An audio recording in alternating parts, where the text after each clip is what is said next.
In this episode, we talk about the Matia transit camp in Assam and the story of two men who were detained there.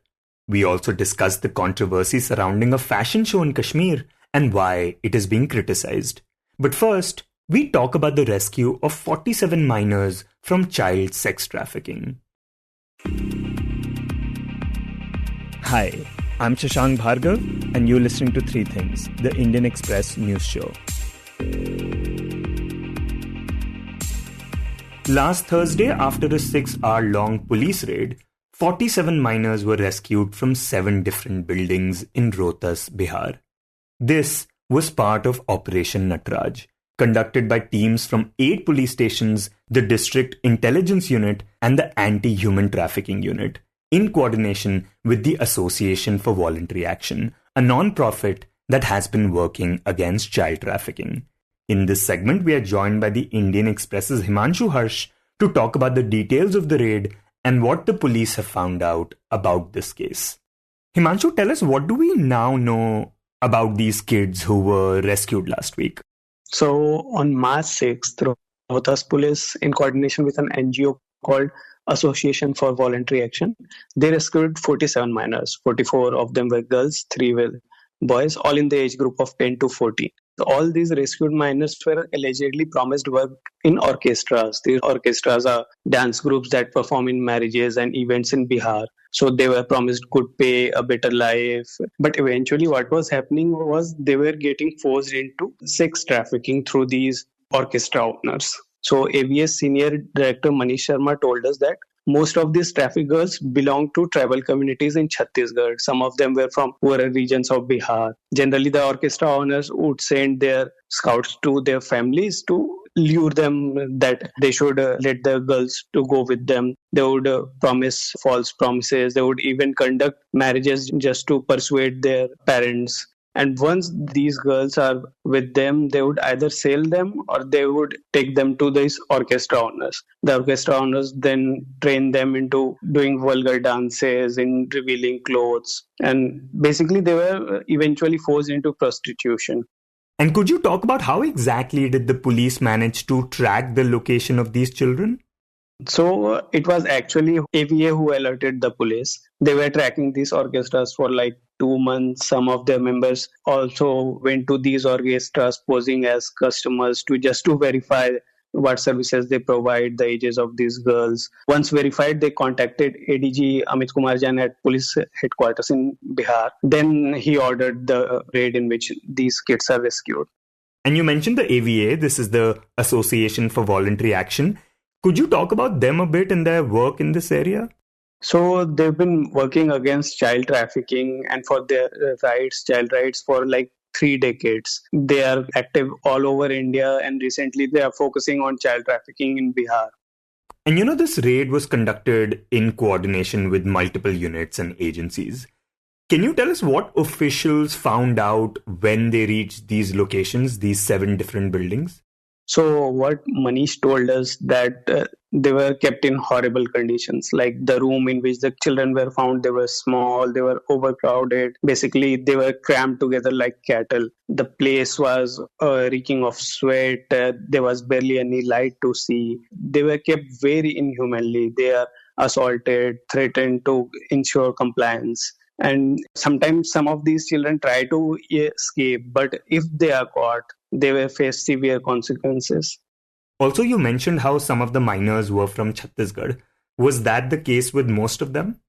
So, police are currently tracking their families, but for right now, they have tracked some of them from Rajnandangaon, Durg, Raipur, these districts. Some of them were traced from rural regions of Bihar. Police are currently tracking their families. And before this, the NGO claimed that the children were earlier being brought from West Bengal, but the orchestra owners have shifted from West Bengal to Chhattisgarh, especially targeting tribal communities in Chhattisgarh due to their very lack of financial aids and their living conditions. And talk about how many people have the police arrested so far in the matter. So they have arrested 5 different people. They all were operating their own orchestra. So basically 5 different orchestra owners have been arrested in this operation. And Himanshu, do we have a sense of how prevalent child trafficking continues to be in the region? The NGO claimed that it's quite a common practice in Bihar, especially in the regions of Saran, Rohtas, Nawada, Arwal. Even the Rohtas SP, Roshan Kumar, he said that they have identified a few more orchestras that could potentially might have indulged in such practices. And he said that interrogations are going on, but the scale at which this is happening, they will be able to tell about that once the whole interrogation process and the whole investigation completes.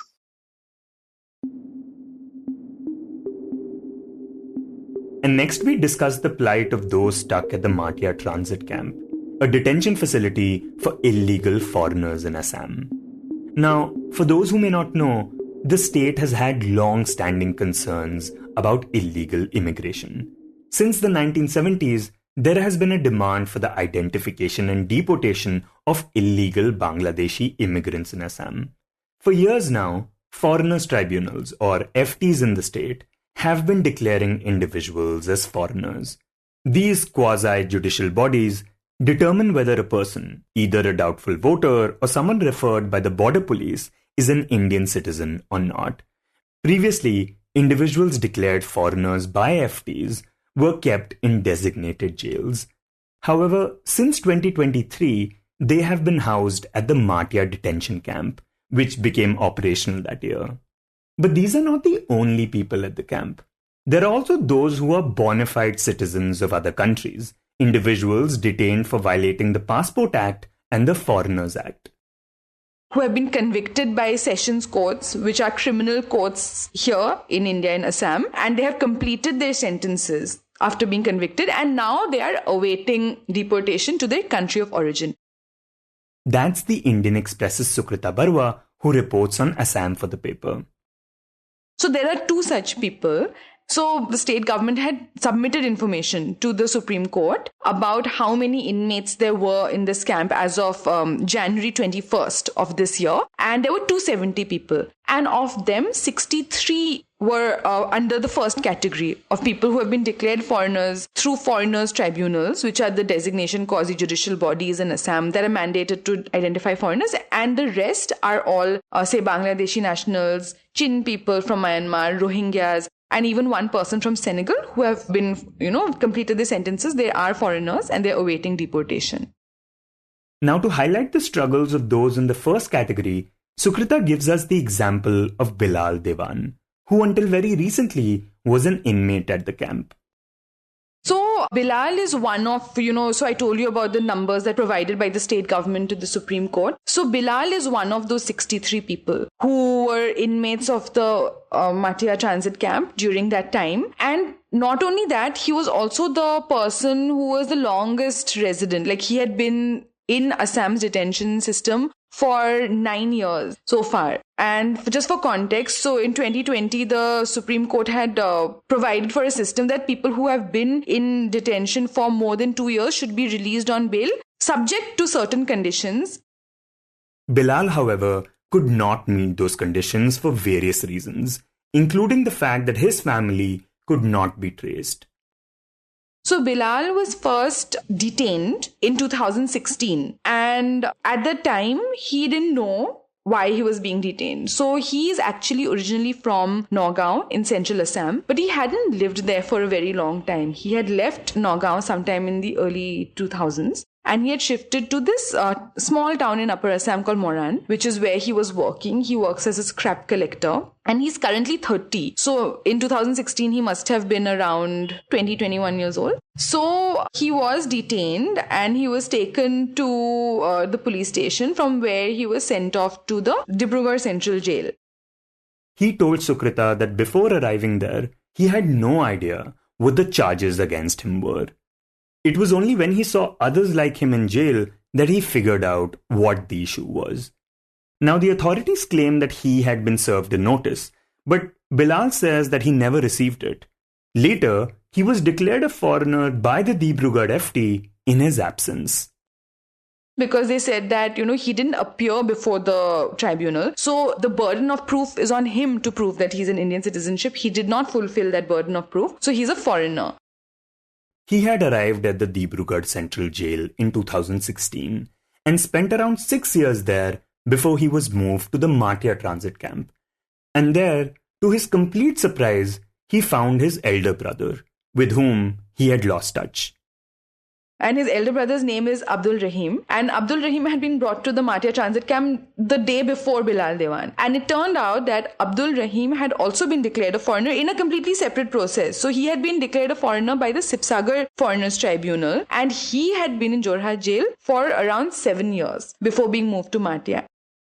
Now, these two brothers claim that they had not even seen the order declaring them foreigners.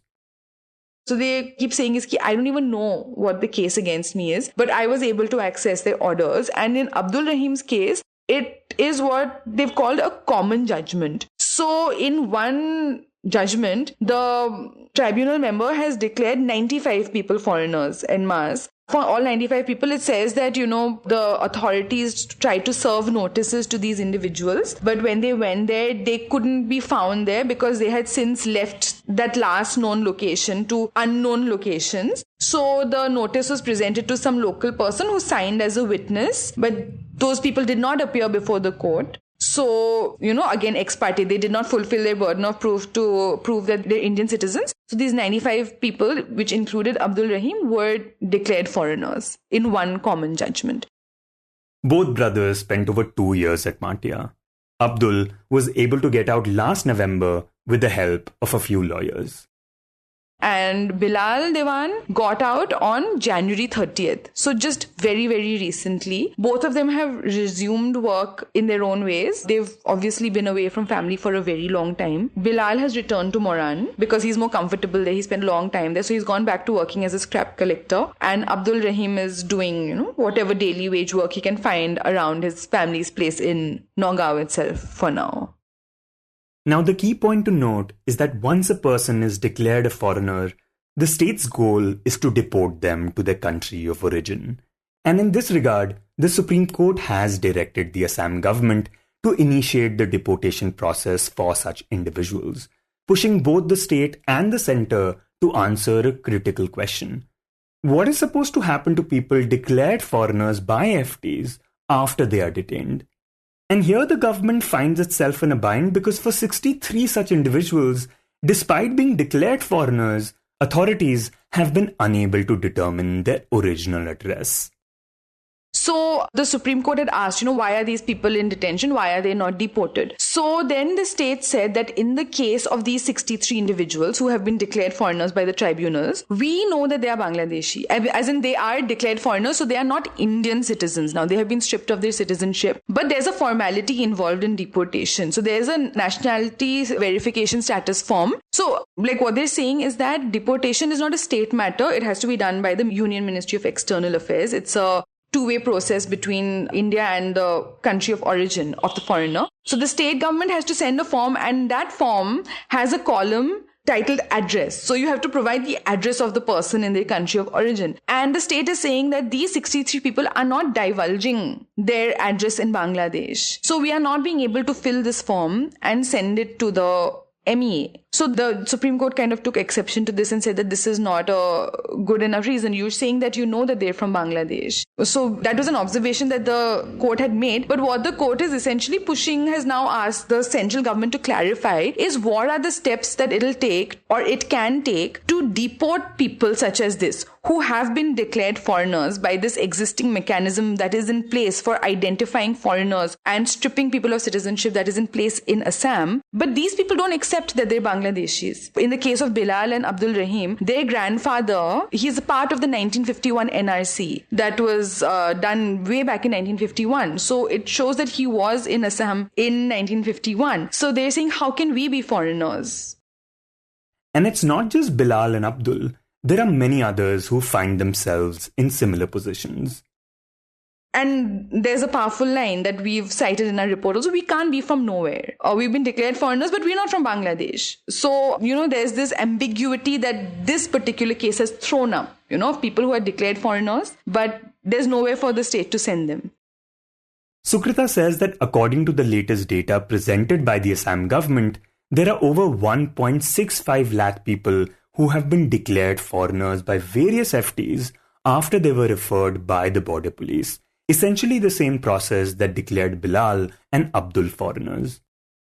In the ongoing assembly session, the question of the Matia detention camp has come up. So the AIUDF, which is, a party which has its support base amongst the Bengali Muslim community, they have, raised concerns about people being detained indefinitely and about Indian citizens. Like, they are alleging that Indian citizens have been stripped of their citizenship and have been placed in the camp. So the Matia transit camp is controversial again because of this question, right, of indeterminate detention, because there has to be an end goal. When a person is declared a foreigner, and this place is called a transit camp. It's supposed to be a transit. So if someone is declared foreigner, the end goal has to be for the person to be deported. But there is a gap in the citizenship process. And what they are saying is that these are Indian citizens who are being declared foreigners through the existing processes. So it's a very contentious issue, the way that the FTs function and, how there can be any kind of closure in cases of people being declared foreigners in this process. That's an ongoing issue, and the union government is due to present its response to the Supreme Court soon.